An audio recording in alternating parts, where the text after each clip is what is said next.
All right, everyone, I think we're gonna get started. So for those of you who don't have seats yet and want them, the time is now.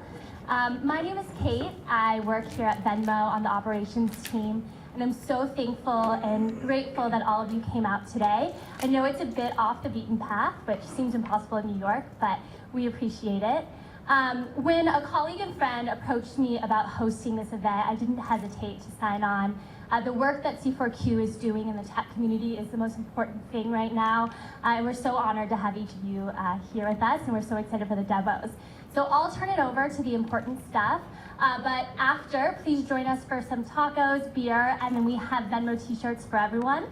So make sure to grab those on your way out, and we'll get started. Great, thank you so much, Kate.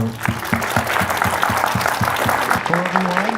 I'm Ethan C., one of the founders and the CEO of C4Q. Thanks so much for coming to our Access Code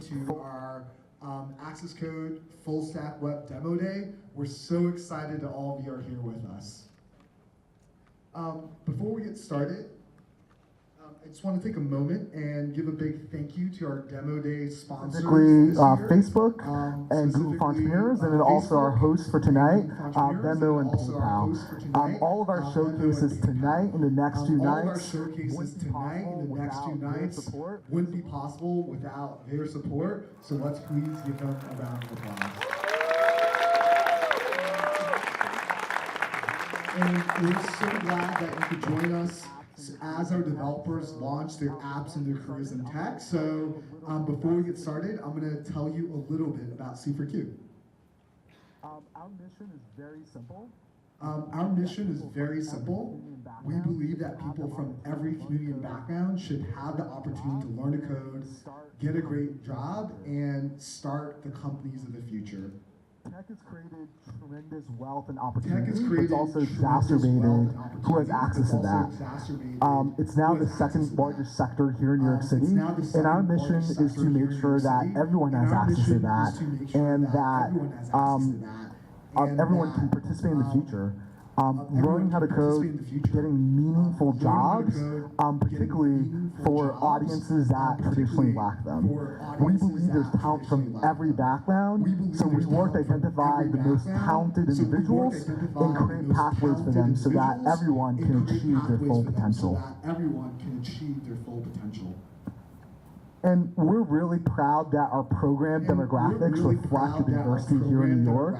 With our fellows who you'll meet here tonight, they represent all neighborhoods and backgrounds across here in New York City.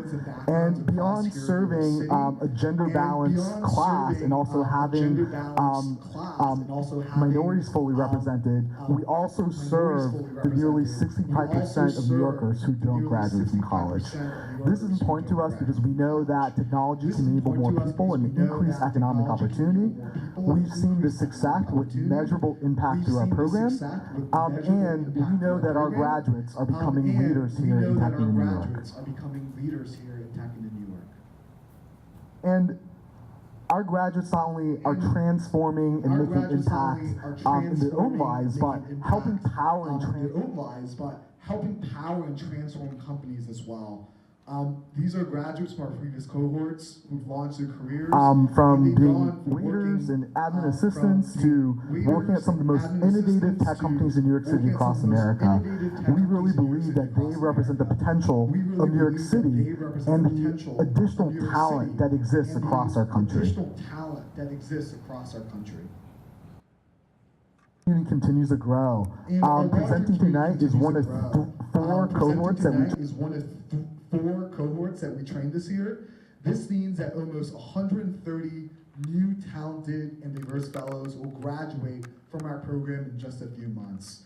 Our alumni continue to give back and make impact after they graduate. They're launching companies, starting meetups, and coming back to teach as well. We're really proud that our alumni are involved, not only working in New York, but let's give them a round of applause for continuing to be involved.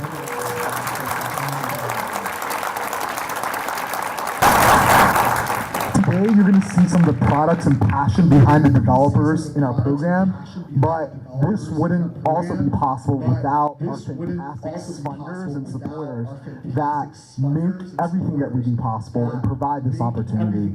We're fortunate to work with some of the best organizations across technology, business, and philanthropy who not only believe in our mission, but believe in every single participant here tonight in their path on their careers. And many of our supporters are either serving on panels or in the audience tonight, so really want to thank them and thank you. Let's give our funders and supporters a round of applause.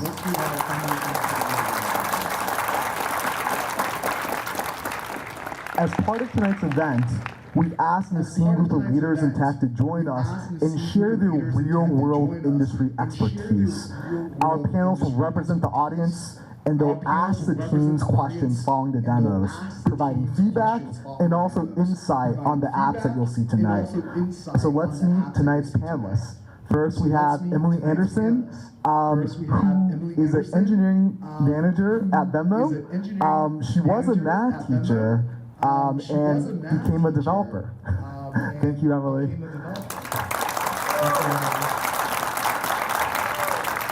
We have Maria Palma, who's the Vice President of Business Development at RRE Ventures.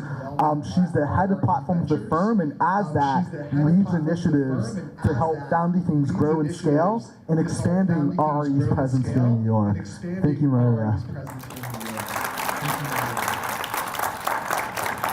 We have KJ Singh, who's a director of Techstars, the accelerator here in New York City.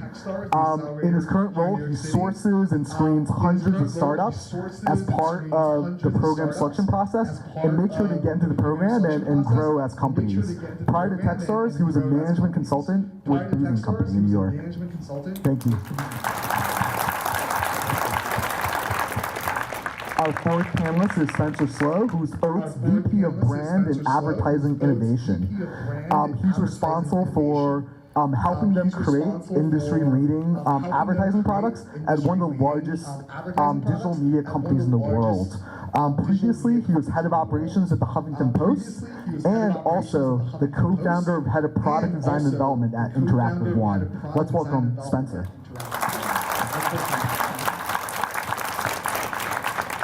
Last, we have Liz Tran, who's the VP of Portfolio Talent at Thrive Capital, which is a venture fund here in New York with over 70 portfolio companies, including GitHub, Oscar, and Spotify.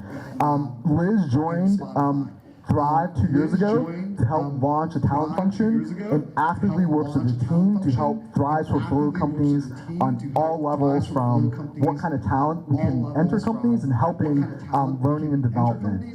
Let's welcome Liz and thank Liz for participating here tonight.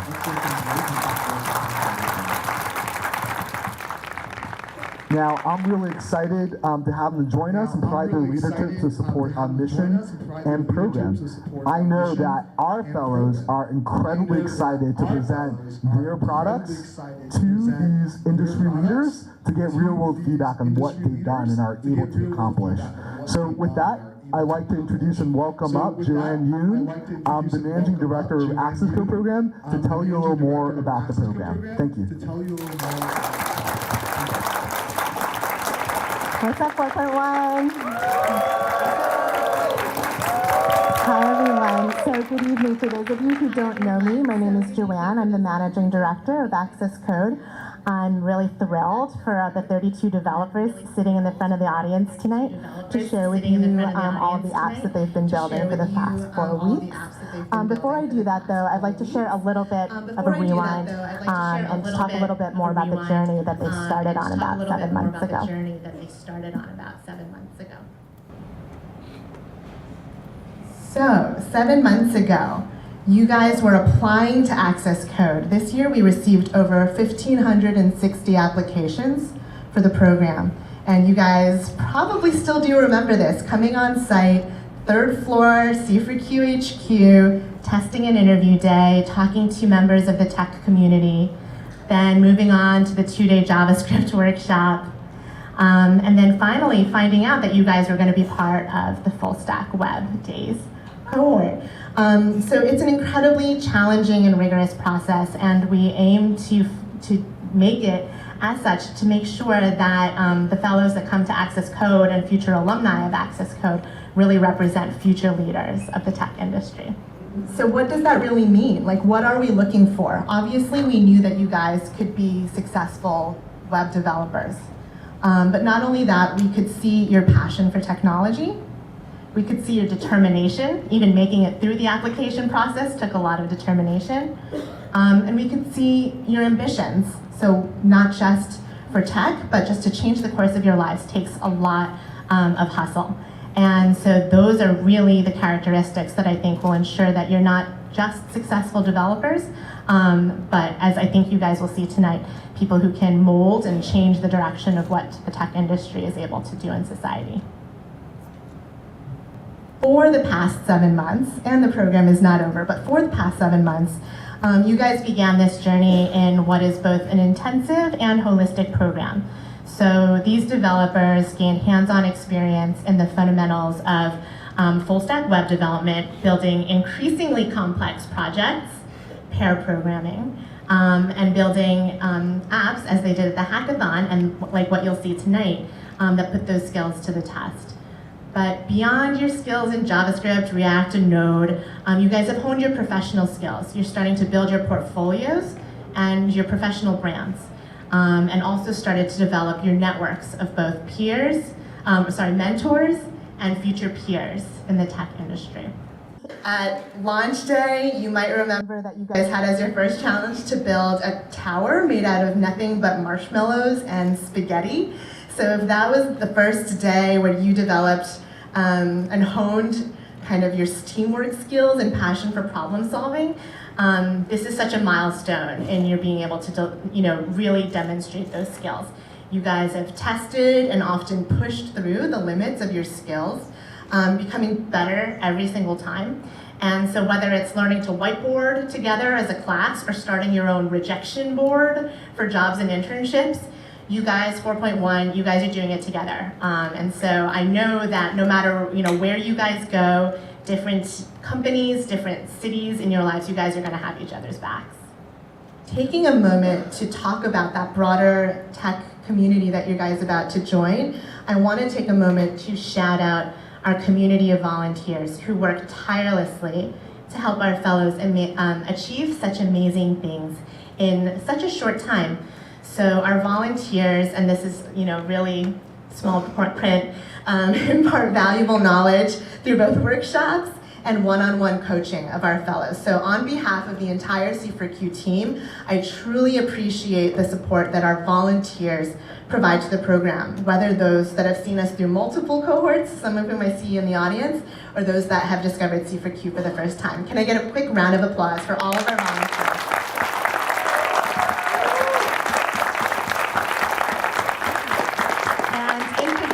I want to give a really, really warm round of applause for the Capstone Mentors. So as they say, it takes a village, and the teams that you're about to see tonight didn't do it alone, although they worked really hard.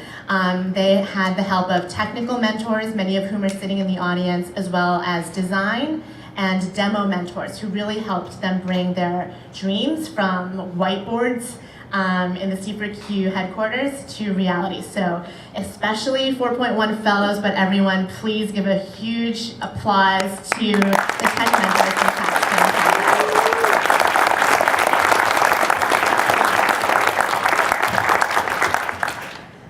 And then just to round out my words of thanks, I'd like to thank a specific group of kind of volunteers and partners in the tech industry, and that's our Access Code Brain Trust. We're now in our 4th cohort of Access Code, and we rely more than ever to keep our 9 months of technical curriculum rigorous and relevant. So the engineers that you see featured on this slide have dedicated both their time and their energy to sharing their knowledge and years of expertise across the web, iOS, and Android stacks. James, Orda, and J-Rod are each long-term C4Q volunteers who share our mission, and I'm thrilled to have them as the leads of the C4Q Brain Trust in partnership with our amazing instructional teams. So, final thanks, please thank me in sharing a round of applause with the entire Brain Trust of Access.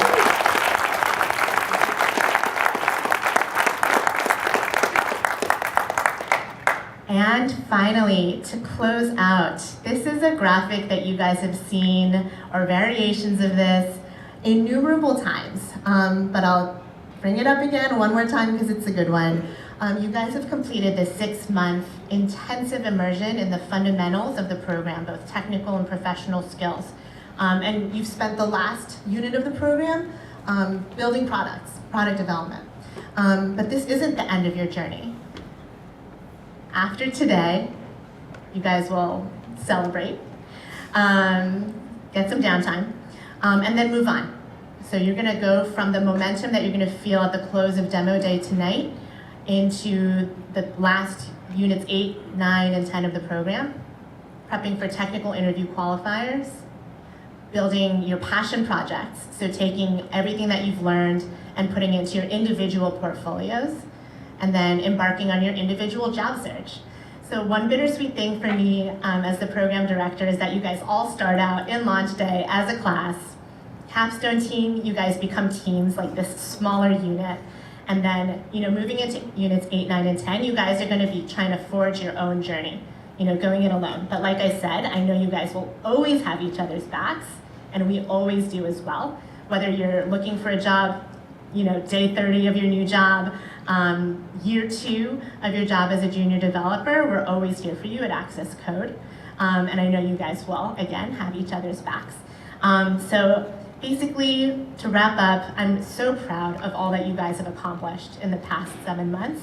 And even more so, what I know you guys are gonna look forward to accomplishing as developers in the tech industry. So with that, to tell you a little bit more about what you came here to see, the products of 4.1, I'm gonna hand it over to Reed Gaines, the full stack web instructor.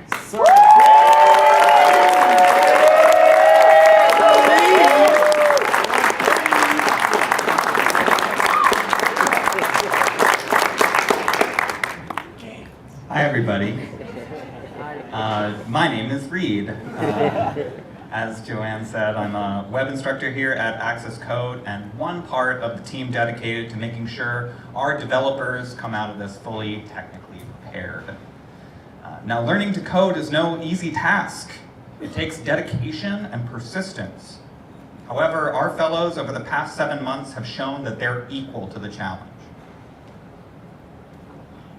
Just 1 month ago, our fellows started working on projects they're showing tonight. The concepts are all their own. Engineering is a team sport. All of our developers worked in groups, combining their technical, design, and project management skills. It's been an incredible experience working with you all and seeing you all succeed. If you can, remember your first day at C4Q, introducing yourself as aspiring developers. As you take the stage tonight, know that you are no longer aspiring. You've done it.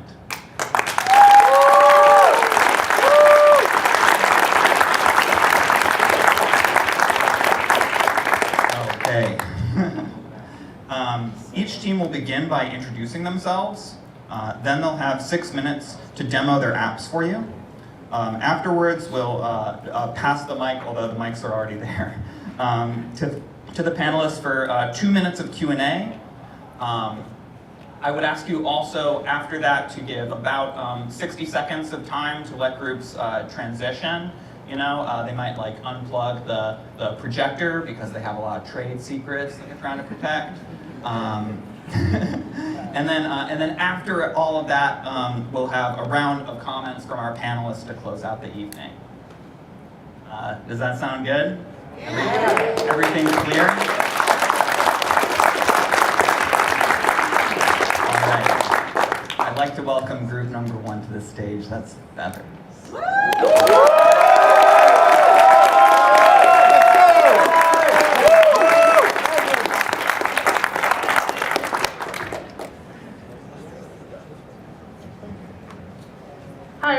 we're here to present our app Feathers. Before we get started, we're going to make some introductions.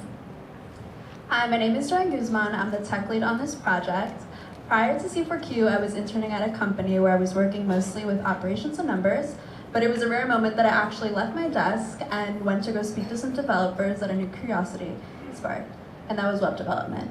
And although it was something very new and quite frankly very scary, I thought it was cool that these people could make something out of nothing. So I thought it was time to break out of my shell and try something new. So as a developer, I hope to fuse my creativity and structure to make cool apps that will reach a wide scope of people. Hi, I'm Jen Harris. I'm the project manager. While I was in college, I changed my major a couple times. It seemed like what I would pick up couldn't hold my interest. I had a couple people telling me to try out web development, and I would always say, "Oh no, it wasn't my cup of tea." But eventually I tried out a JavaScript course and I ended up loving it. Now I can't wait till I become a professional in the tech community.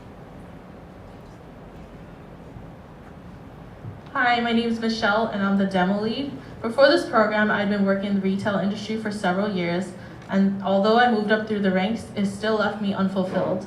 I never thought that I could be a software developer because I didn't think that I was good enough, or smart enough, or logical enough even. So when I got into the program, I was so proud of myself.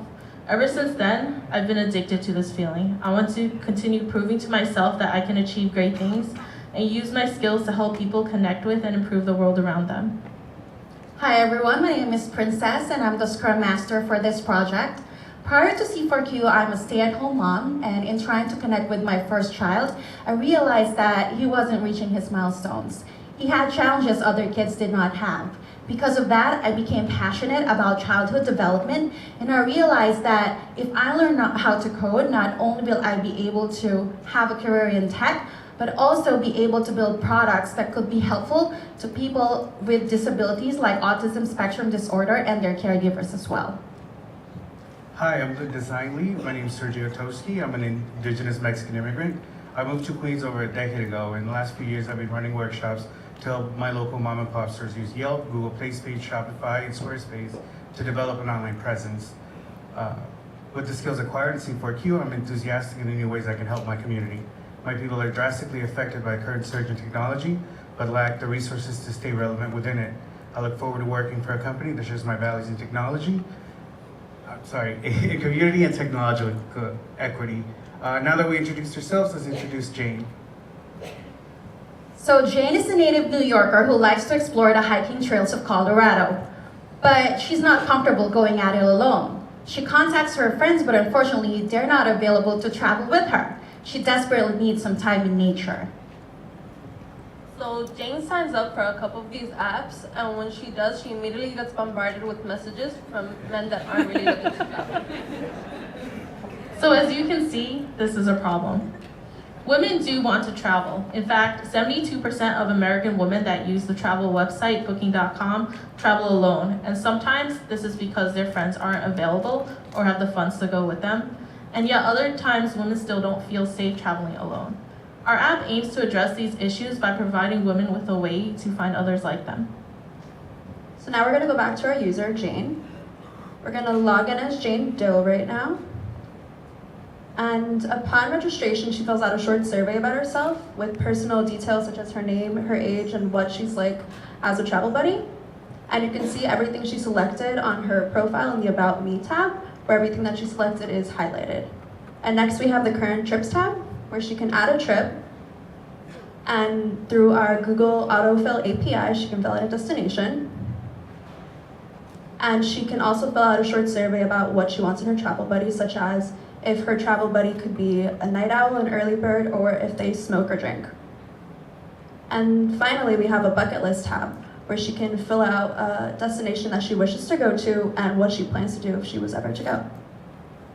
After she filled that out, she can click on the feathers icon, and this would render her or the other feathers. Here you can see we use an algorithm that picks her best matches. In here you see that she clicked on Megan. Well, she could click on Megan, and it would take her to Megan's profile. In her profile, you could see, you can flag her if she used the picture of a dead celebrity, or you can add her as one of your favorites. So on the favorites page, Shane can actually see everybody she has added as her favorite. And then she could use this page to compare people that she wants to be in contact with in the future. Jane can click on the small envelope icon that will bring her directly to her messages with Megan. As you can see, they already have a chat going for them. At the very bottom of the page, we have a footer which has 4 links. One describes our app, another is frequently asked questions, and the last 2 are the disclaimer and travel tips section, which are reminders for our user to practice a common sense approach when they meet anyone that is a stranger offline. So now for future features of our app, we would like to link users via trips, and we would also like to implement group functionality, and finally create friendship timelines. So if 2 users went on a trip together, they could kind of document their trip. So we want to thank our instructors, our mentors, C4Q staff, and our panelists. And for the women out in the audience, if you're going to travel, use our app.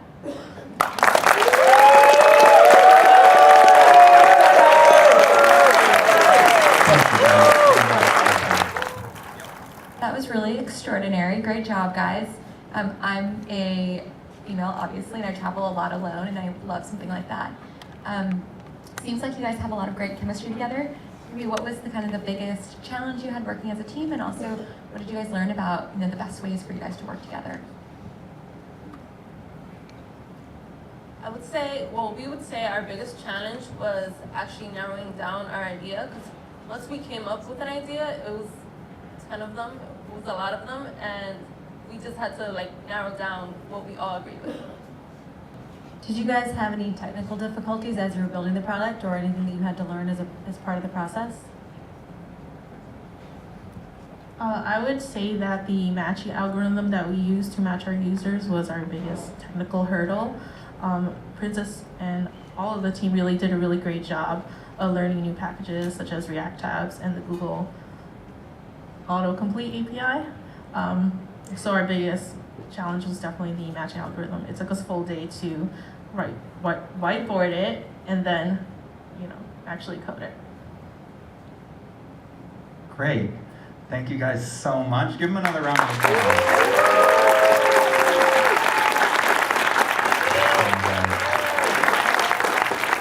And next up, we have our friend Game On.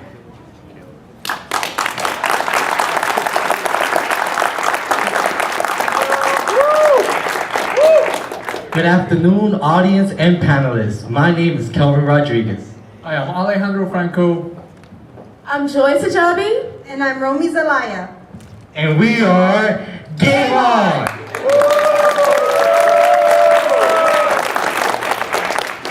So when I was in high school, a teacher presented to us a blue screen. He typed a few lines and the computer just did wonders. I've been into computers since then. It just hooked me up. I knew I wanted to know more. Now, when I moved to the US, my top priorities became learning the language and getting a job, leaving my passion for computers to a completely second tier. That was until one day at work, I realized our order summary system didn't deliver the information in a way that was meaningful for my team. I decided to look into it, and at the end, managed to write a small script that did a better job. That reignited my passion for computers, and now I'm proud to say I'm a full-stack web developer thanks to C4Q. Being a former real estate agent, the only thing I was thinking about is chasing the money. But now that was an issue because I didn't feel that I was being challenged enough, and chasing the money really doesn't give you the happiness that you're looking for. So I thought about, well, what did I love when I was a young age? I got my first personal computer and I fell in love and I felt excited about the future of tech. So I took that passion and decided to take a risk and go and pursue my passion, which was web development. Now, I was lucky enough to find a community and a family that I fell in love with. It also gave me the hope and the skills that I always wanted. Now, I'm standing here proud to say that I'm now a full-stack web developer.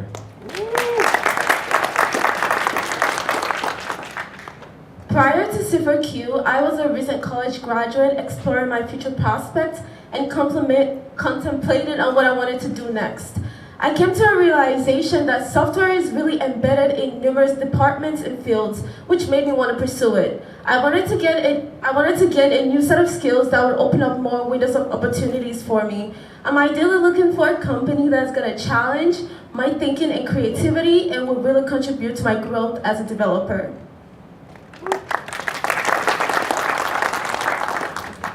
If you can't get in through the front door, get in through the back door or the window.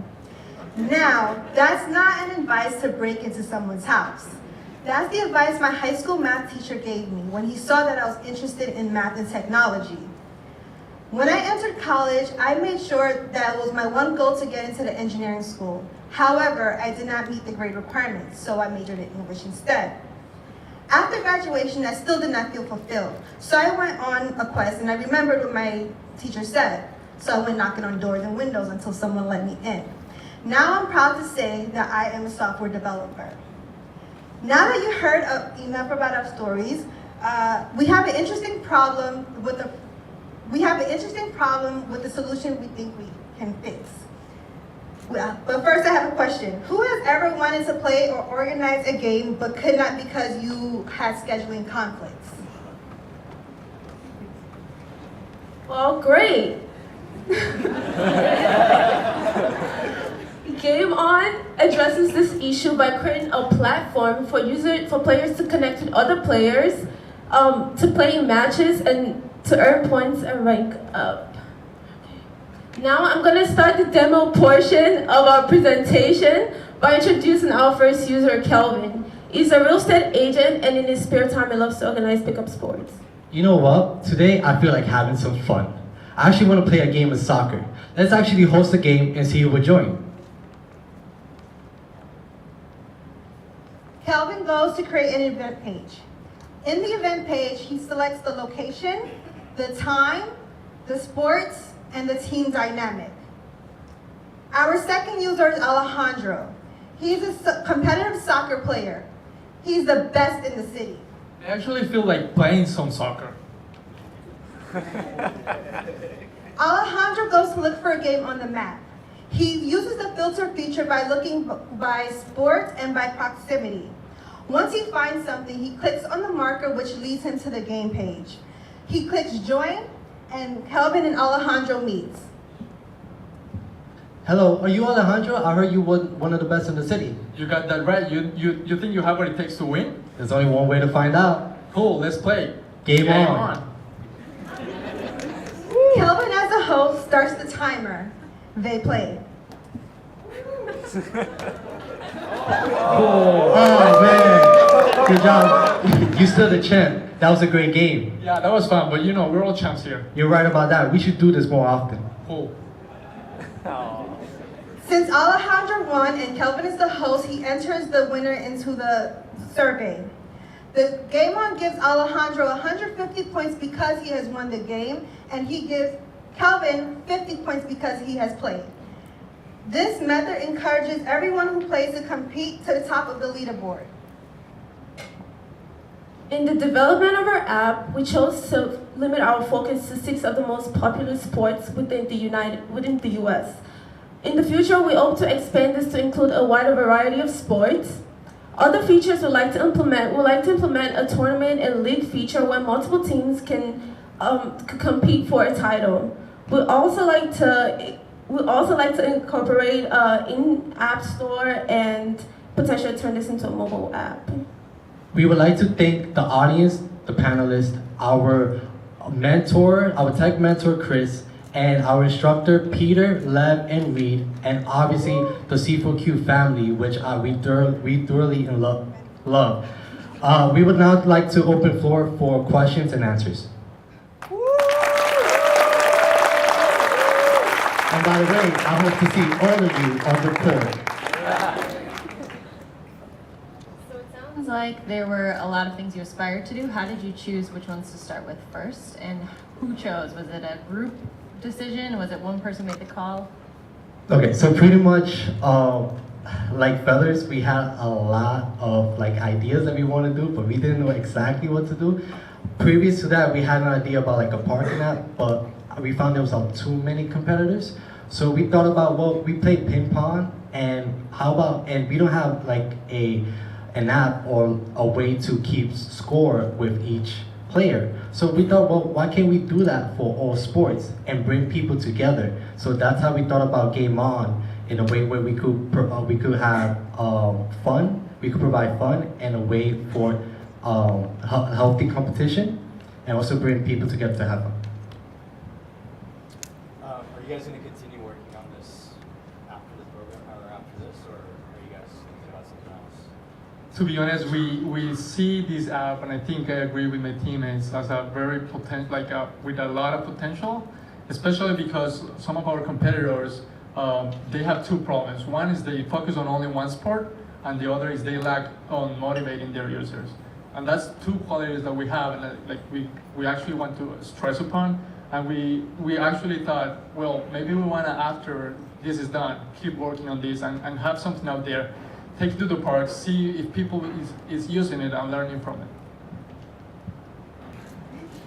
Great. If there are no more questions, let's give these guys another round of applause.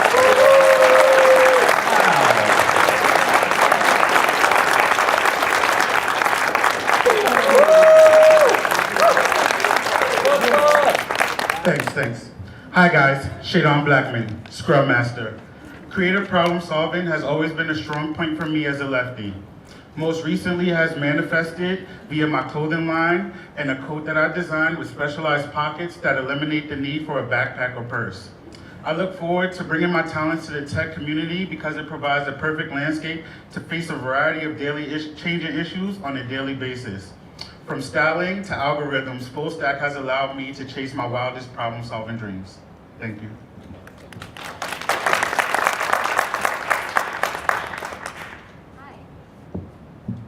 Hi, I'm Louisa, the design lead.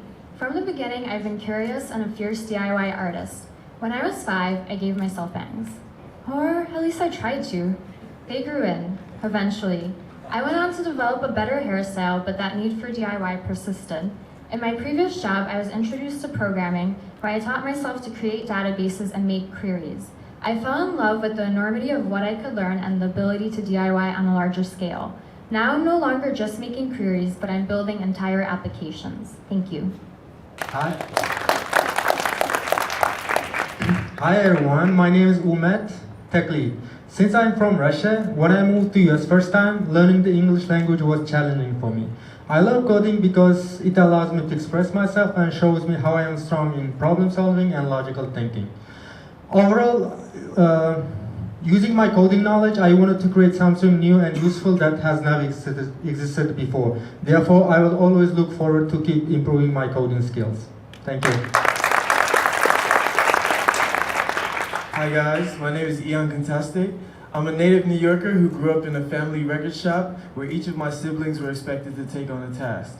Being the youngest of my 11 siblings, I was the one who gravitated most to the computer programs. Becoming proficient in Photoshop was the first step in my lifelong passion for bringing my ideas to real life. I love C4Q because coding allows me to bring my creativity to useful tools that can actually help people in everyday life. Hello everyone, my name is Xavier Monroe and I'm the project manager. So after wrapping up my college career, I found myself lacking any real sense of purpose or direction. I spent the next 4 years working in customer service where I felt I had to mute my personality to suit the needs of our customers. I yearned to be in a field where I could feel I was doing something useful and express myself in a creative way. A friend introduced me to coding last summer and I instantly fell in love. Now I look forward to using tech to not only create useful products, but to express myself in new and exciting ways.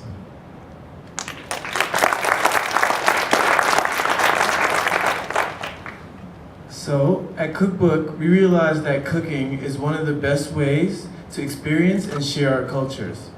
Each dish people create highlights the different ways we use different flavors and foods to create new ingredients. At Cookbook, our mission is to bring people together through food. Have you ever had a friend or group of friends whose food you love but you wanted to put your own spin on it? Sharing recipes is already tedious enough, and inevitably you don't end up with the recipe. This means you don't get to try your hand at putting your own spin on that dish and creating culinary magic. So in comes Cookbook. Unlike competing websites like Pinterest, Epicurious, or Eat With that provide a wealth of information regarding recipes, food tips, and even ways to eat with other people, Cookbook provides a unique and comprehensive experience. In addition to classic features such as following your family and friends and favoriting any recipe you come across, Cookbook enables users to fork the recipes of other users. Each fork is an identical copy of the original recipe that gives credit to the original creator and also creates a link so that you can see all the different ways a user has put their own individual twist on that recipe. All right, guys. So my coworker Eon makes the most delicious veggie lasagna ever. I've been trying to ask him for a couple of weeks now the recipe, and he told me that he was gonna upload it to his cookbook profile, so I decided to go on mine and give it a try. So once I log into cookbook profile, my cookbook profile, I can see that I have notifications on the top, which I'm gonna check just to clear. And then I'm gonna go and look for Eon's profile so that I can steal his lasagna. So I go to his page and I click on his lasagna. I see that it's forkable, so I'm gonna check first to see who forked it. And I see he has 3 forks so far. He's on his way to a master chef. I'm gonna fork his recipe and copy it to my profile so that I can add my own spin to it. Once I fork his recipe and go to my profile, I can now edit it. So my family is being from the Caribbean. I'm gonna make that lasagna vegan and jerk chicken. So once I finish editing my lasagna to make it add jerk chicken, I can take the vegan option off and save it to my cookbook profile.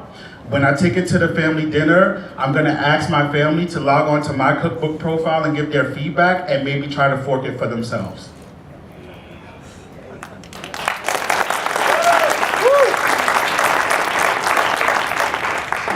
So in the future, we wanted to implement video posts on in our website, live chat, nutritional information on recipes, and incentives for adding and forking recipes. So in short, Cookbook provides a medium where users can not only show their own culinary creations, but expand on the ideas of other users as well. It's our hope that users see our app not only as a food reference, but as a way to experience the cultures of other people in brand new and exciting ways. We'd like to thank everyone at C4Q, including our instructors, Lev, Reed, and Peter. You guys are awesome. And also everyone here. I hope you guys enjoy. If you don't have any questions, let's eat.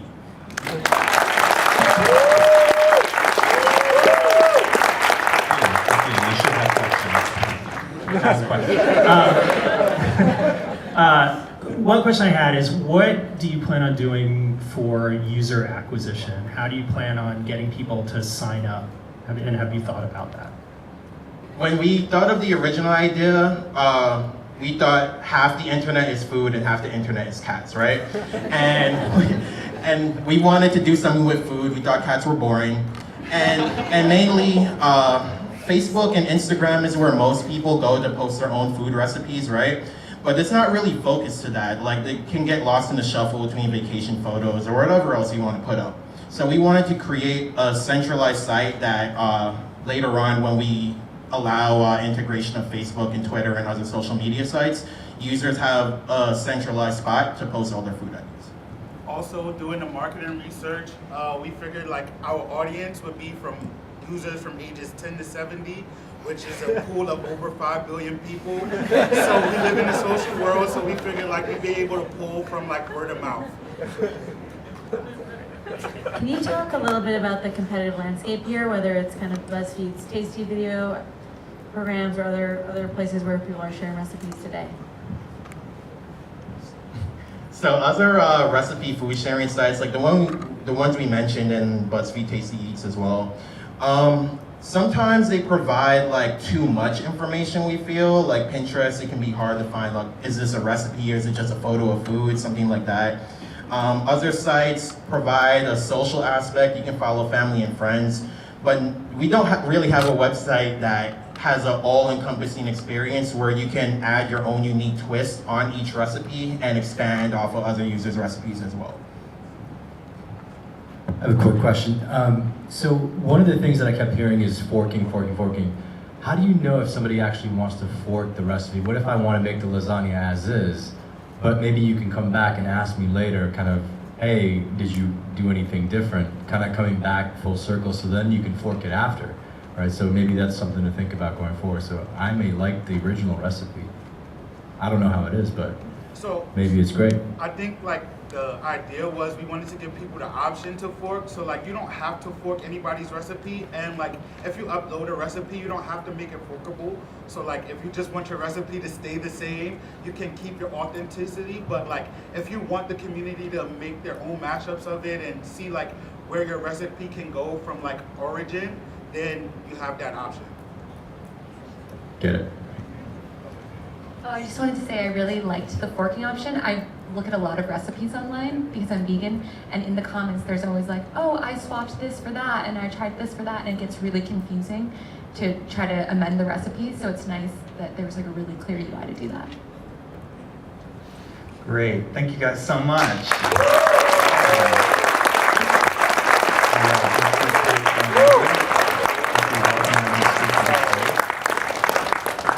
Hello everyone, I'm really excited to present our app Tyro Dev. My name is Elon. I was the UI UX lead on our team, and when I was 16 years old, my grandmother forced me into the Girls Who Code Club at our local library. I didn't want to be there initially, but I grew to love it when I realized that this is what leads to becoming a hacker. So knowing early on exactly what I wanted to do, I was able to reroute my higher learning from college to coding boot camps, which is how I found C4Q. I'm currently a full-stack web developer, hoping to work with a company that challenges me not only creatively, but technically, and eventually build my own startup.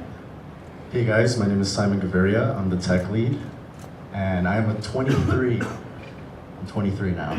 I'm a 23-year-old Queens native, and for about 2.5 years, I studied nursing at Hunter College. I felt like I was worn out and stretched thin, and it was then that I realized that it wasn't my calling.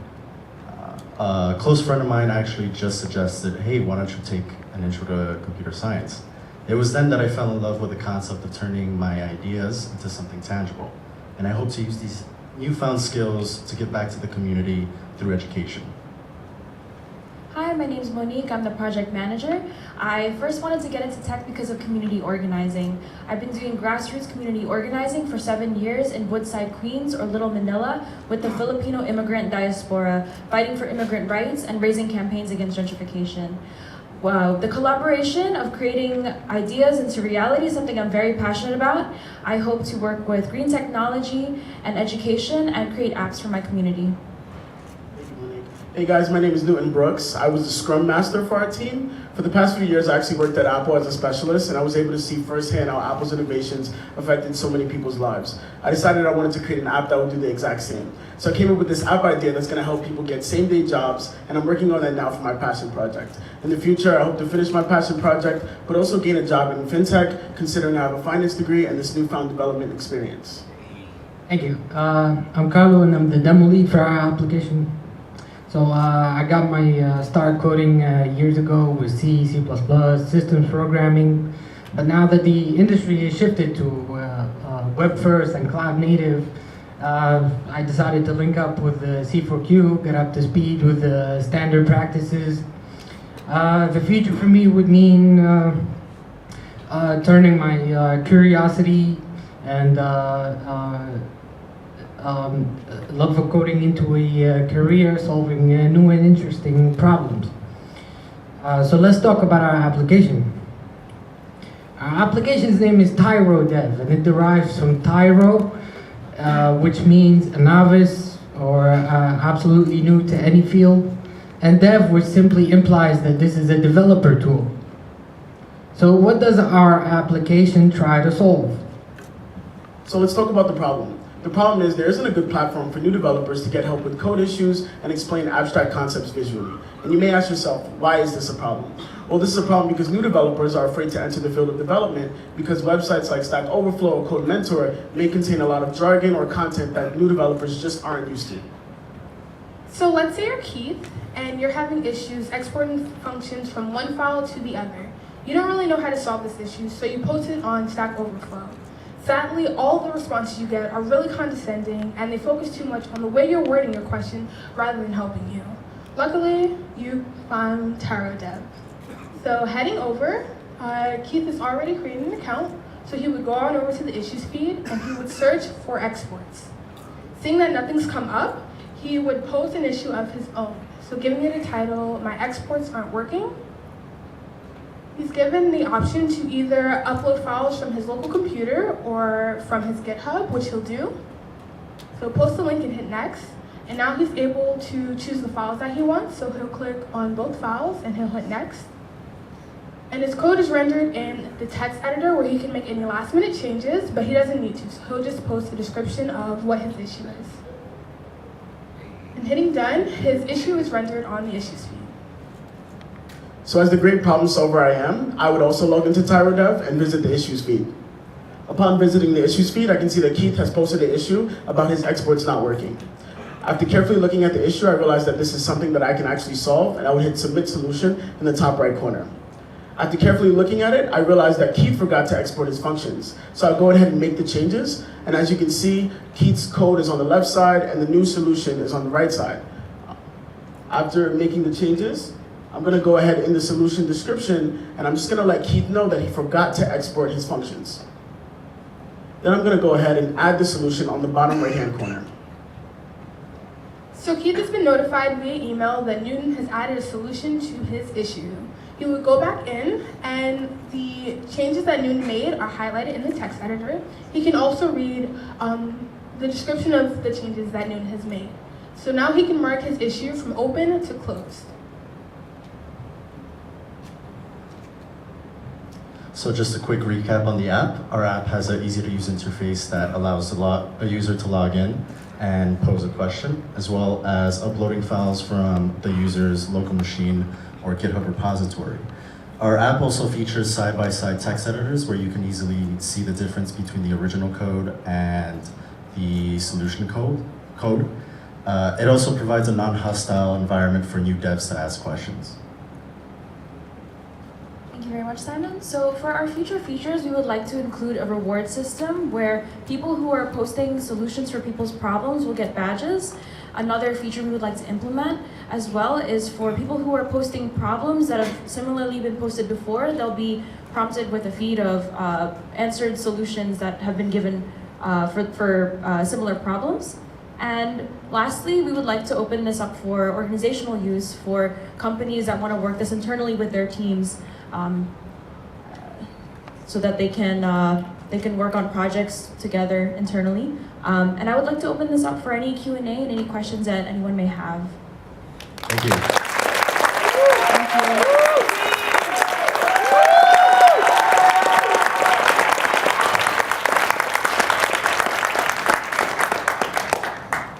Can you talk a little bit about what you might have learned about leadership or teamwork in the process of creating this? Sure. So as project manager, I think what we had struggled with in the beginning was coming up with a solid idea and user flow. And consolidating all of our ideas together. We had used wireframing, we had used Camden, we had used Agile, we also used Trello, and we also did stand-up meetings every day, which really helped to solidify what everyone was doing and keep everyone on track to make sure we would meet our goals and being able to finish our MVP.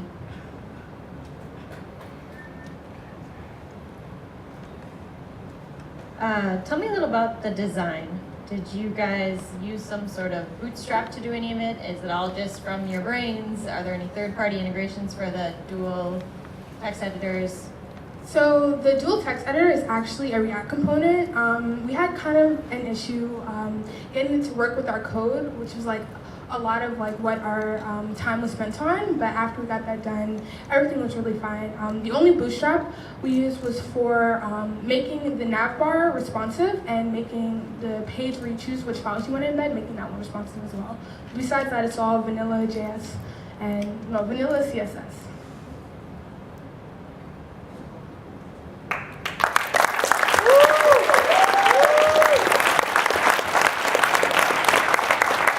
I just wanted to give a big shout out to our mentor, Kenny, Mary, and Lev, of course, as well as Reed for helping us figure out that React component situation that we couldn't really figure out. Thanks,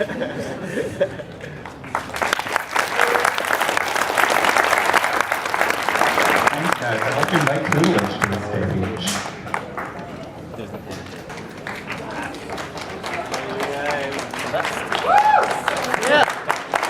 I didn't say that.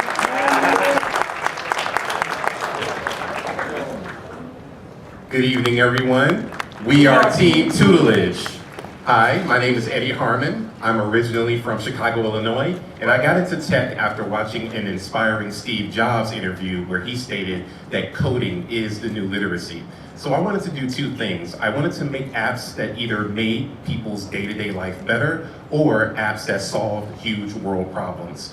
I wanted a seat at the table so that I could go back to my community and be able to tell them about the organizations and the opportunities that are available in STEM.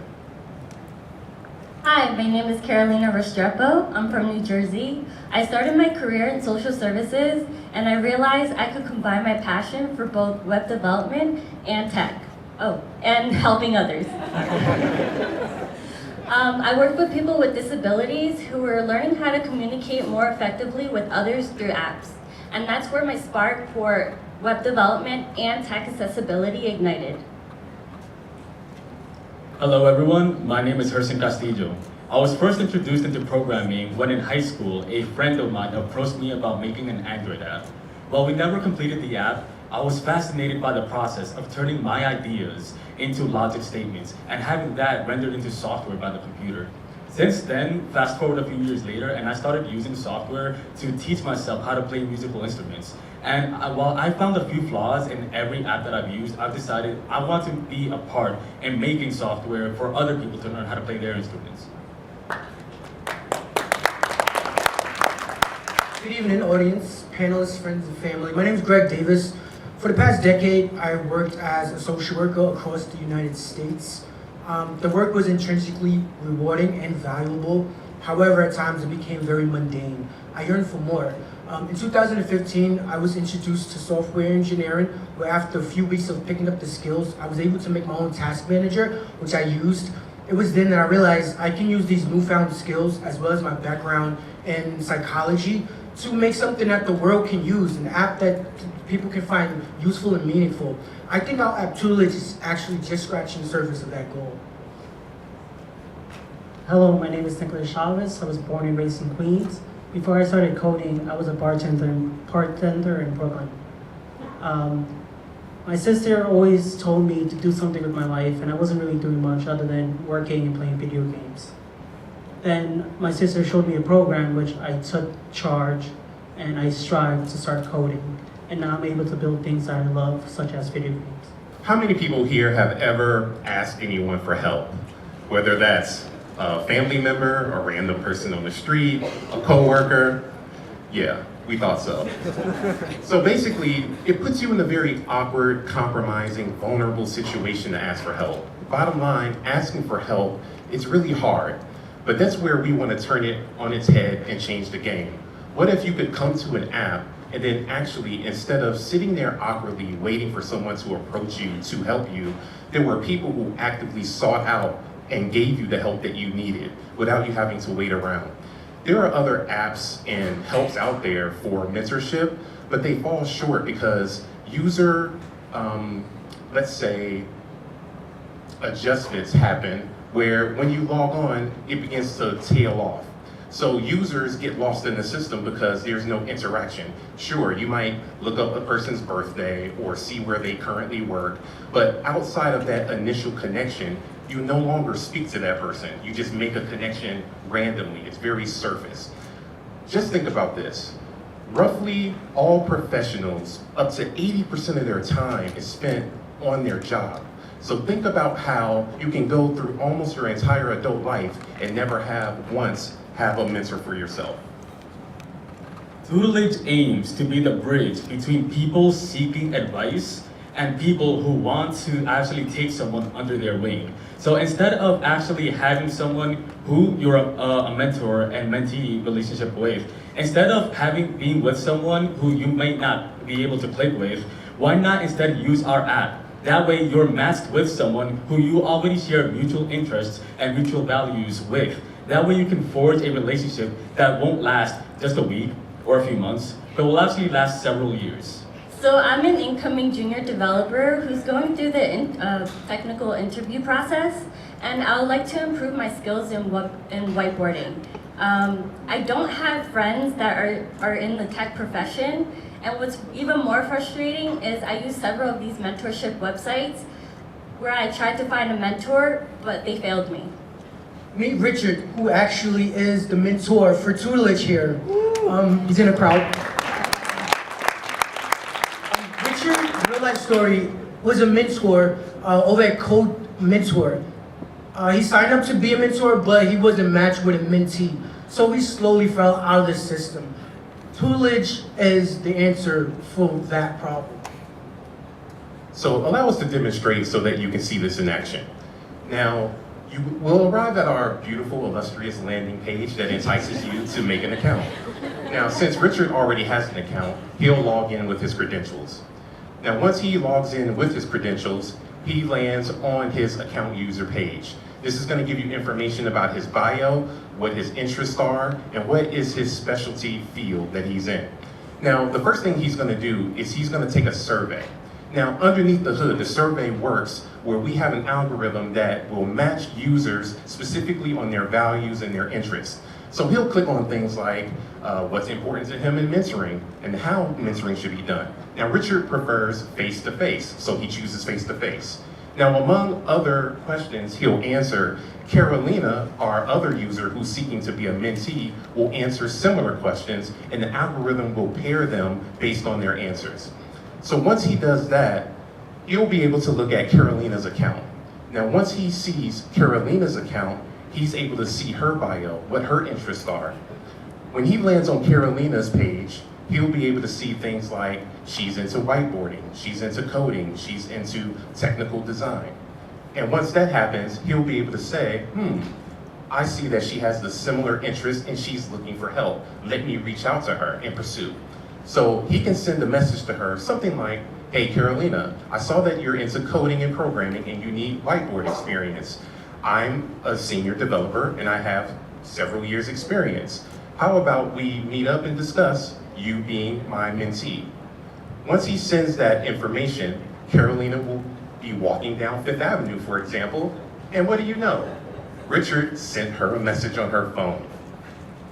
Now she's interested. She's able to look at Richard's profile, see that he's a capable mentor, and then he can make a connection with Carolina on a lifelong journey to have a career path that is fulfilling.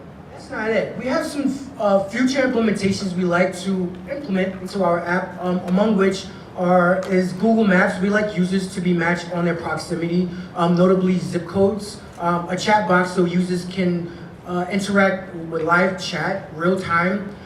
We want to help with the onboarding process, so we want users to be matched within organizations if they work at the same place. Also, we want to strengthen up our matching algorithm, so there'll be a deeper matching algorithm between users. So we would like to thank our code mentors, the people who have mentored us personally, as well as our design leads and our program manager, Diana, Peter, and Lev, who helped us bring us to this point. And we thank you for your time and your attention. Thank you.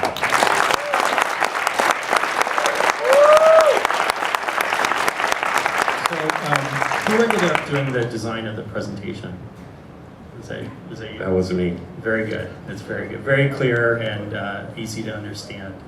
One question I had was, how do you authenticate that this person really is a mentor? Have you thought about the process of moderation and making sure that the mentor says who he or she is and they really can say that they are that person, that they're not a false profile? Great question. I'll have our technical lead answer.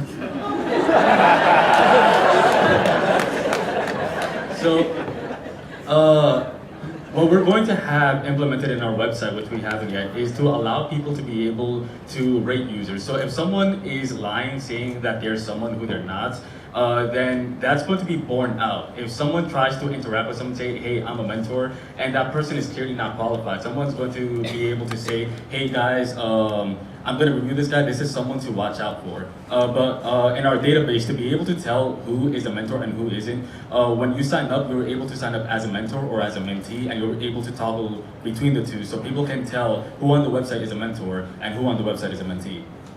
Was there any code you had to scrap? Or any part of the project that you thought that you were going to have going on and then you're like, nope, that's not going to make the cut, or it doesn't make sense with how we pivoted, anything like that? I'm sure there were quite a few features that we had to scrap based on time constraints. We had one feature where we wanted to celebrate people who repeatedly come to the site. So we would have different animations and things like that, like confetti falling from the sky when you signed in. Welcome back, because we want to encourage users to keep using. One of the things that some apps do, they begin to lose their users over time because the connections are really superficial. You just, if someone has been on a site and I see that you work at a place that I'm interested at working in, and then I send a message, then there's a connection. But the connection is usually lost because other than initially making that connection, what is the next step? What do you do? How do you stay in contact? How do you keep that working relationship afloat? So what we plan to do is draw people in based on people who actually want to pour into others and people who are thirsty for knowledge, and link those two together based on those interests. That algorithm is specifically there to help people link with the right people that will actually take them through the entire process and not just transfer knowledge briefly and leave.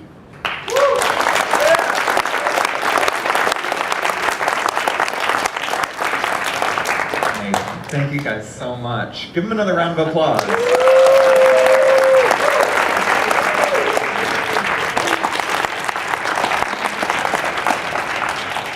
Well, good evening, everyone. Thank you so much for coming out. A little bit about myself. My name is Aiden, and me and my younger sister was raised by a single mom, and she worked as a waitress every day to support us. And sometimes we wouldn't be able to have dinner until she got home from work with leftovers, and that was really hard growing up. For the past 8 years, I've been working to help support the family, and we're finally at a place where I can leave work to pursue a career in tech. And I really enjoy tech because I want to build things and help other families who have gone through things that I have, so their life may not be so difficult.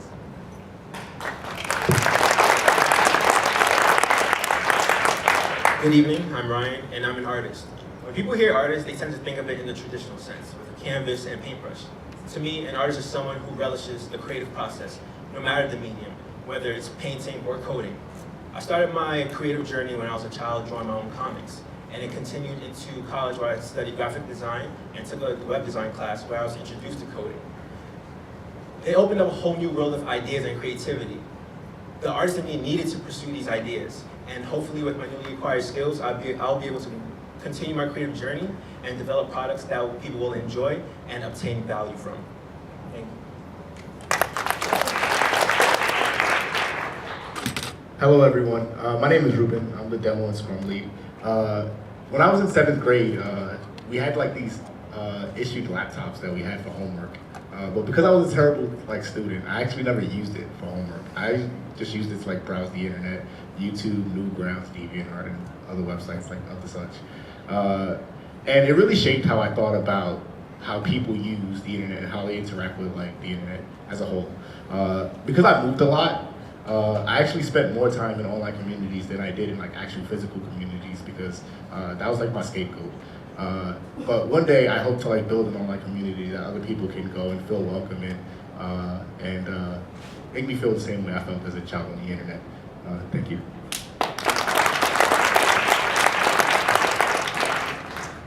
Oh, hi, my name is Eric. Growing up, my mom would take me and my 3 siblings on the train every day for over an hour just so we could receive a good education. I realized early on how important a good education is and the lengths people go to obtain it. This inspired me to want to become a teacher because I wanted to make education more accessible. while working towards my teacher certification, I took some online coding courses and I just fell in love with every aspect of it. I realized that I could create a larger impact and make education more accessible through technology than I could as a traditional teacher. I'd like to thank everybody here for coming out tonight.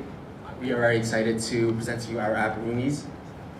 More and more people today are choosing to live together, and we believe that Roomies is a good solution for making that experience both fun and easy. Roomies is a simple way that allows you and your roommates to manage your apartment. We took the hardest parts of living together and made the process proactive rather than reactive, and we're not the only ones that agree with that. Take it away, Ben. Thank you for the kind introduction, Eric. Here we have our first user, Ryan. Ryan is a single male living in New York City with 3 other roommates. And we've had a chat with Ryan, and Ryan told us that before using Roomies, that the way that he used to manage his apartment, that they used to use manual options like Google Calendar, Microsoft Excel spreadsheets, and send regular text messages just to navigate and like manage those tasks and chores and expenses between the other roommates. But what's the problem with this? The problem with this is that those other solutions usually become overwhelming, irrelevant, or just outright bossy and annoying, if you can see. But with Roomies, with our technology, we aim to ease, we want to make living together easy so that you guys, like roommates, can enjoy the rewards of living together. So without further ado, here's my boy Ryan. Thank you, Ben. All right, so now I'm logged in. Now I'm on my dashboard page. I'm going to add a new task because Eric always forgets to take out the trash. Do the dishes. So I'll create a new task and I'll assign 10 karma points to it. Karma points are numeric values that are assigned to tasks that can be later redeemed for apartment goals. So I'm going to set a due date and assign it to Eric, and then I'll submit it. Now it will be rendered onto our calendar where roommates can see all the tasks that are due per week, and you can toggle between week and month views. And tasks are color-coded so that roommates know exactly what type of task it is. I also noticed that I had to take out the trash today. Luckily, I did it right before this presentation, so I'll complete it, and now I'll be rewarded those karma points. Below the calendar is our apartment bulletin, where all roommates can see what posts have been shared amongst us. So the notes are color-coded so that we know who posted what. And it shows that Eric's family is coming over this weekend, and he wants us to make sure the place is tidy. You got it, Eric. All right. So now onto my profile page is where I can see all of my user info and apartment statistics, such as the total karma accumulated and the percentage of tasks done on time. So here are our apartment goals, and goals are set by roommates and I. And right now, we have enough points to go to brunch, but just not enough for the bar yet. It's okay though. All right, but I feel like we deserve brunch, so I'll redeem that, and we're ready. We're good to go, and we're heading to brunch later on, guys. Woohoo! So with our app, we make it fun to manage your living space. You can track responsibilities between your roommates, as well as encourage group activities between you and your roommates. And we'd like to give a special thanks to C4Q for organizing this, PayPal and Venmo for hosting us, as well as our technical mentors and design mentors for helping us. We wouldn't be where we are today without them this past few months. And thank you, everyone.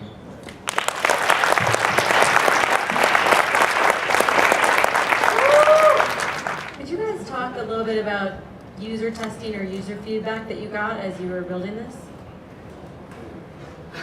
As far as the user testing goes, we tried to gear it towards people that have apartments with a lot of roommates, so that we can like literally just flood it with as many tasks and as many rewards and as many bulletins as possible. And the feedback was really good.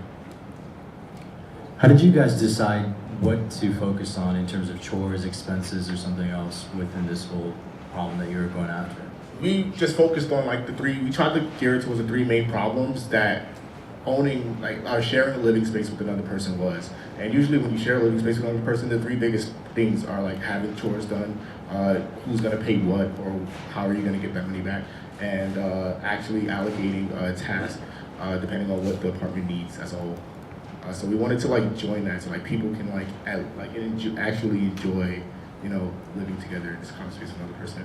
Another big thing that we wanted to touch on is big issue with roommates is we don't know how tasks are delegated usually. Like some people may do like dishes more often or take the trash out more often, and we wanted a way to hold people accountable so we can check in on each other. Great, thank you everyone. Thank you guys so much. Just another round of applause for Rooney. Wow.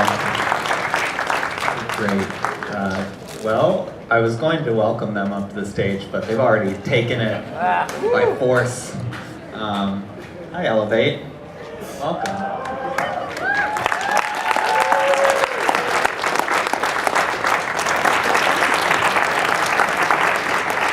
Good evening, everyone. I just want to thank you all for joining us today. I know your backs are hurting like crazy. We're here to introduce our app, Elevate. Before we do so, we want to give a couple introductions. My name is David. I'm the tech lead of the group, and ever since I was young, I was always intrigued by technology. I come from a very strong video gaming background, and so because of that, I was always immersed in code, and I was always part of a tech community, even before I knew it. Before C4Q, I was actually a barista at a coffee shop. And at that coffee shop was where I was introduced to C4Q, and then I decided to give it a leap of faith. After giving it a try, I realized that coding isn't something I just want to do for a career, but it's something I really, really love. Something I'm motivated about and passionate about, like I've never been before. Hi, my name's Helen, the design lead. Before becoming a developer, I worked as a paralegal. And I was making contributions to the legal industry, but I still had a craving for tasks that would push me creatively. So I began searching for something that would satisfy this craving, and I found that to be in coding. With the support of my coworkers, I decided to go for it. So I'm here now as a software developer, not only to make contributions, but to be challenged and to be pushed creatively. Hi all, my name is Sami. I am a Lebanese immigrant. When I was young, I thought always that I could be an artist. So I went to art school. But turned out my instructors thought it is not a good idea. I have no talent to be artist. So I forced to change my major, and I did construction engineering. Then I went and I had another degree in math. Still couldn't find myself until I got introduced to web development by C4Q. Start translating my ideas to real apps, and finally I found myself. I woke up every day now with a smile on my face. I feel like a real artist. Good evening, I'm Jarrell, the project manager of the group. I've always had a love for tech. One of my earliest memories is watching my older brother unbox our first Super Nintendo. That's what really started my love for video games. I transitioned into tech from labor, something I love to do because I was able to work with my hands. But I felt it was time for something more, and that's what coding has given me. It's given me the opportunity to build things that I imagine into real life applications that can actually serve my community. I cannot wait to take the things that I've learned at C4Q and bring it to the tech industry with me.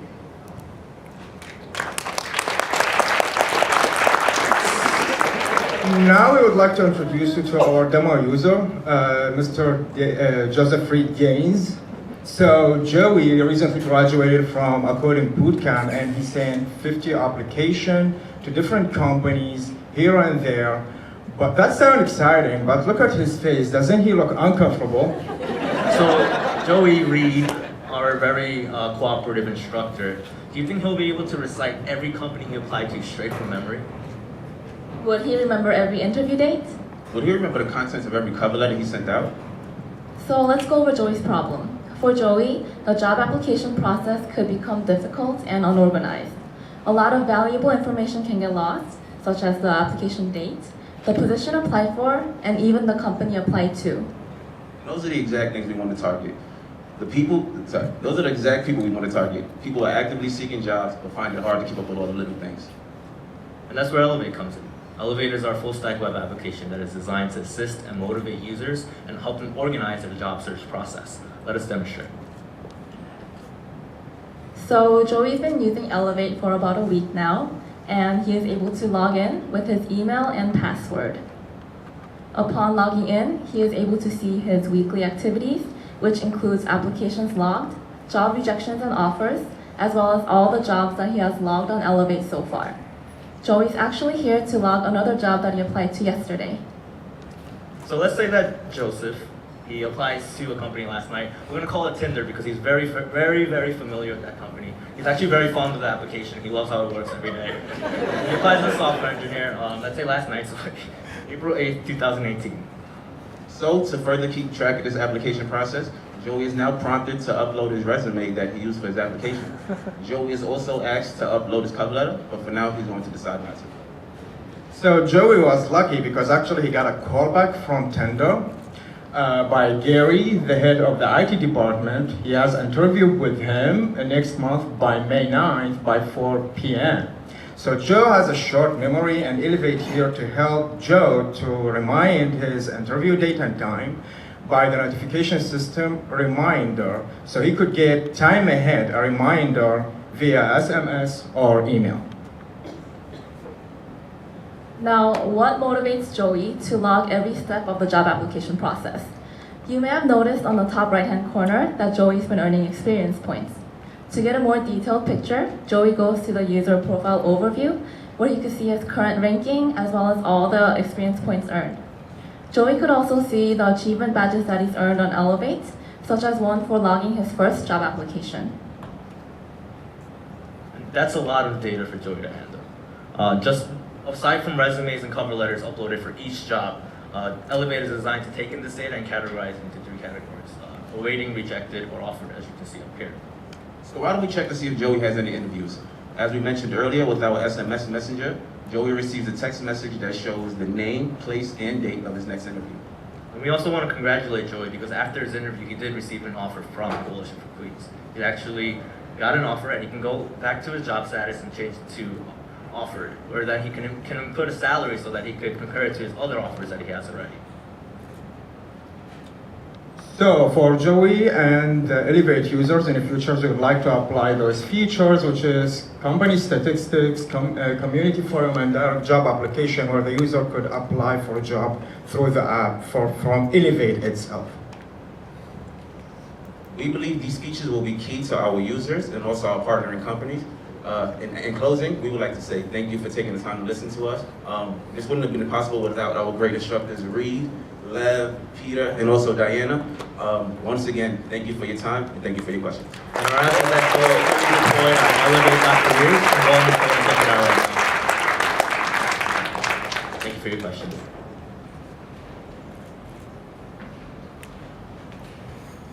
Well, great job. Could you talk a little bit about your go-to-market strategy and how you're going to get users to find out about the platform? Of course. First, I think the best market strategy is word of mouth. We actually built this app for ourselves because we're actually going to go through that process, and already like our classmates know about it. And after that, we know that it's going to spread because we emphasize a lot on the design and the user experience of it. Any app that someone loves to use, they'll talk to their friends about it. They'll talk to anyone about it, as long as they have a pleasant experience. What do you see as some features that you guys would add in the future? In the future, we would like to add direct job applications, which would eliminate for the user to go to an external source to look for job postings and then come back to Elevate. So if we partner up with companies like LinkedIn, Indeed, or Monster, we will be able to incorporate that into Elevate. And if I could add on, inputting data is always a hassle. No one likes inputting data. No one likes clicking. No one likes typing. So we all actually want to figure out a way to make that automated. That's a goal for the future. Have you guys user tested it enough that you think that it's ready to go, you could use it today? Or is there still a couple tweaks? Actually, I tested myself because I already applied for some jobs here and there, and I think it's perfect for me because it's like I made it with my team, so it's perfect. I mean, once we got it fully deployed, we actually did start sending it out, and we did receive feedback, which made us revamp our user experience. Because at first, users would get lost. It would be like, what do I do after adding a resume? What do I do after adding a job? Well, we kind of made it so that it kind of leads you. It tells you what, it asks you questions, and that's, I think, the biggest part of our user experience. Thank you. Thank you. Let's get one more round on our stage here. If you don't mind coming up. And then just starting, I'll kind of help facilitate as well, but give thoughts, share your thoughts and feedback to the guests and also the teams which have kind of gathered up on top. But please join me in thanking and welcoming the panelists up on stage here.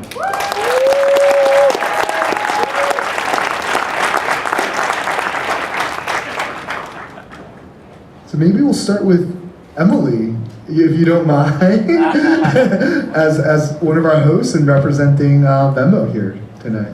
Do you have any words of advice or reflections from the night? Words of advice. First of all, fantastic job, everybody. A lot of hard work. You were all fantastic. I was a boot camp grad way back in the day, so these next few weeks and months are going to be terrifying and exhausting and full of ups and downs of friends getting jobs and other friends not quite getting jobs. You will all get there, so keep your spirits up. My advice would be network. Network the crap out of all of everybody you know. Whether that's a good friend or somebody's friend of a friend. I think my first job after was I just went in to talk, and they were like, so do you want a job? And that's how it started. So network, talk to everybody, learn as much as you can, and have some fun while you do it.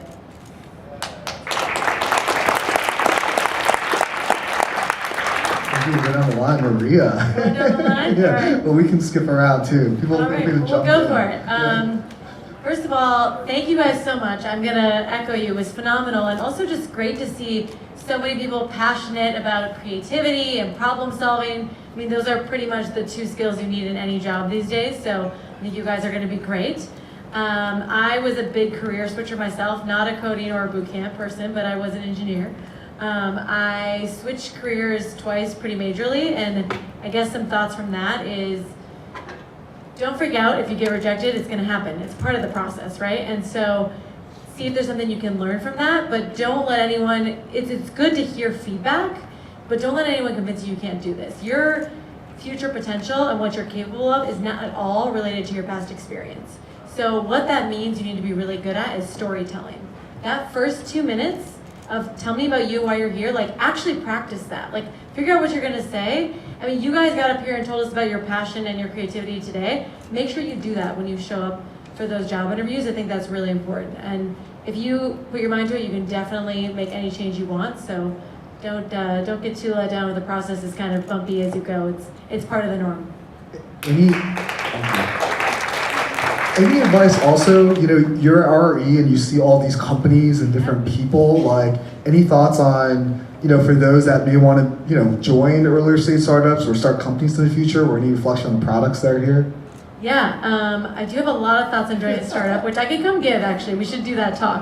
But I think VC job pages are a great place to start because you know that the companies have been vetted, so they probably are funded and can hire people. And you can sort by, like, if you want to go to RRE.com, but most VCs here have like job pages where you can look for who's hiring. You also probably want to join, my guess is around like 30 to 50 people and beyond. You want to make sure that there's people that you're learning from as well on the engineering team. But I think starting VC web pages is a great spot to go. And you know, there's pros and cons of doing this at startups versus doing it at big companies, and you can't go wrong either direction. Just know you're going to get a different experience in both. And if you go to a startup, manage your career a little bit because no one else is kind of watching out for you. If they raise more money, ask for a raise, those kind of things. Like, take it into your own hands a little bit. Great advice. Thank you. I'm gonna echo what you guys have already said. I mean, first of all, what you all are doing is amazing. I mean, taking this change and direction in your career, I think it's an amazing opportunity for you guys going forward. I think there's a lot of opportunity going forward in New York City specifically. As Maria was saying, you know, one of the things that you guys might want to look at is what stage of a company do you guys want to join? And I would encourage everyone to join as early as possible. It's super risky though, because we work with companies at Techstars that are literally just 2 people, 3 people, 4 people, just the founders. It's super early. And we've placed some Coalition for Queens grads in those companies. But to Maria's point, you're not going to get a lot of direction from there. They expect you to kind of hit the ground running, but at the same time, if you're willing to take the risk and you think that there's somebody that can mentor you at that organization, I'd highly encourage you to do it because you'll be at the ground floor. But hey, there's a lot of opportunities for you guys. If you want to, we're here to help. I want to help you guys. If there's any company that you're looking for, connecting with at the Techstars portfolio, we have over 100 in New York City. We have over 1,500, I think, worldwide. So we have a lot of companies, and they all need engineers. They all need folks like you. So please, we can help you guys, and we want to help.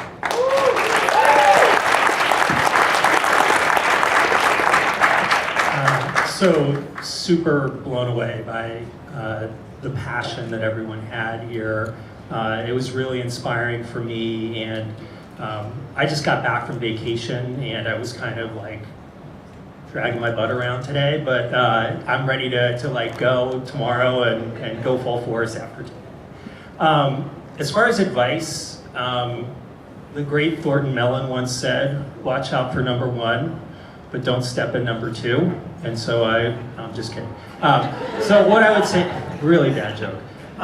What I would say to you is always think big, but don't be afraid to start small. And that requires being humble. When I started my career, I graduated as a psych major, and I was an administrative assistant for a design company.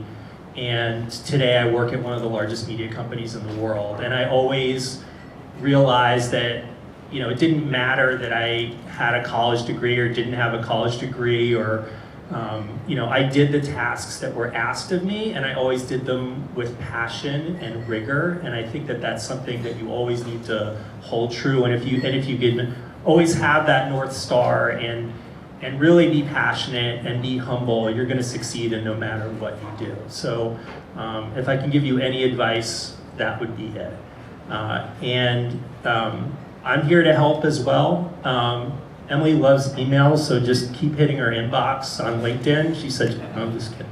But no, seriously, if we'll work with you to figure out how we can help out. I come from a different space. I work for a ginormous behemoth of a company, which is a lot different than a startup company. I think in the beginning of your career, I echo what you said, it's really good, you're really young right now, take some risks. Like, you don't know what your future holds. Like, if there's something that you're afraid of, go for it. Like, it's better to be afraid and try something new than just getting into a rhythm and just going with what you're comfortable with. Like, you've gone into this situation where you've gone from being comfortable to uncomfortable, and you've succeeded. So continue to do that and take risks in the beginning, because you can. That's it. Thank you.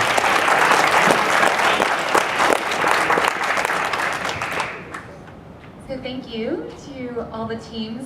My favorite part of all the presentations was hearing about your backgrounds. And you guys were all so incredibly articulate and just really genuine about who you are and what inspires you. And I was really struck because I moved to New York 10 years ago and have been working in tech for about 10 years now. And honestly, my background is like not so dissimilar from many of you. My parents are immigrants. I was the first person in my family to go to college.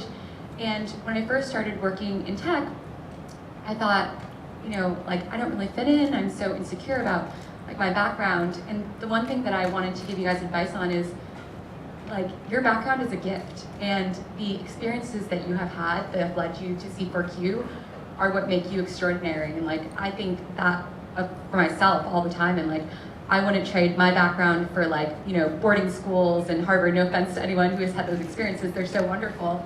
But the sort of the character about who you are. Sorry, you went to Harvard, right? Sorry. I was really inappropriate. But really though, it's all the kind of challenges that you have that just make you so good at your job later on. It really, really makes you guys shine. And I was just so struck by you guys on stage, and know that you're gonna go and achieve amazing things, because the word that I would pinpoint for this evening is just fearlessness. You guys went up there and you really just gave these incredible presentations. For some of you, if you decide not to be an engineer, you could always go be an actor. It was really compelling. I was like, oh, they're really good. And I think, continue with that fearlessness, and take the creativity and the fun that you guys were all having on stage and apply that to the job process. I second everyone here on the stage about networking. tell everyone you know that you're looking for a job, like have fun with the cover letters that you're writing, like, you know, literally like wear all your tech company t-shirts on the subway and, you know, talk to people who are wearing theirs and be like, oh, do you work at XYZ company? Are you guys hiring? So, you know, like, good luck. Rejection is part of the process. Like, this is so fun. And also just know that, like, if you ever feel like you are in a position where, like, you're feeling kind of like down on yourself, just know that, like, in 2 years, you guys are going to be mentors to people who are sitting in the same position as you. And, like, I have no doubt that you're going to get everything that you guys want. Thank you so much. Sorry, this is probably not the right route, but I just wanted to piggyback off what something Spencer said because I thought it was really, really good and spot on. We gave you a lot of advice for like getting a job. Once you get a job, just like go heads down and do it really, really well and learn everything you can because I feel like you don't really realize, learning is typically retrospective. Like you don't even realize at the time how much you're soaking in. And so nowadays when everyone switches jobs all the time, it's like just try to do it really well. And if you do that, then when you look up, you're gonna have tons of other opportunities. So don't kind of have like one foot in and 1 foot out. Just once you get a job, just go all in on it. And I think, you know, as you said, do whatever's asked of you, and that's the way you're gonna learn the absolute most. Awesome. Great advice. Do you want to cut it for tacos or what?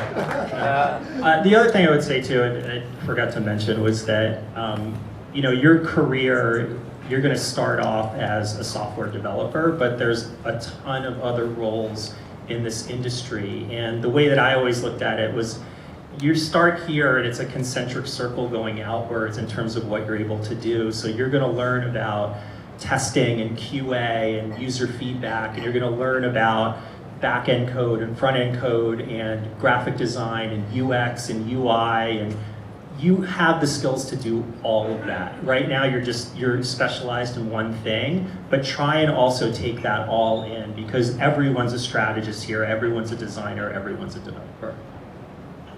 Great, awesome advice. Well, thank you again to all the panelists. Let's give them a round of applause for giving the advice, but also all the feedback. We got tons of feedback from you also. I'm sure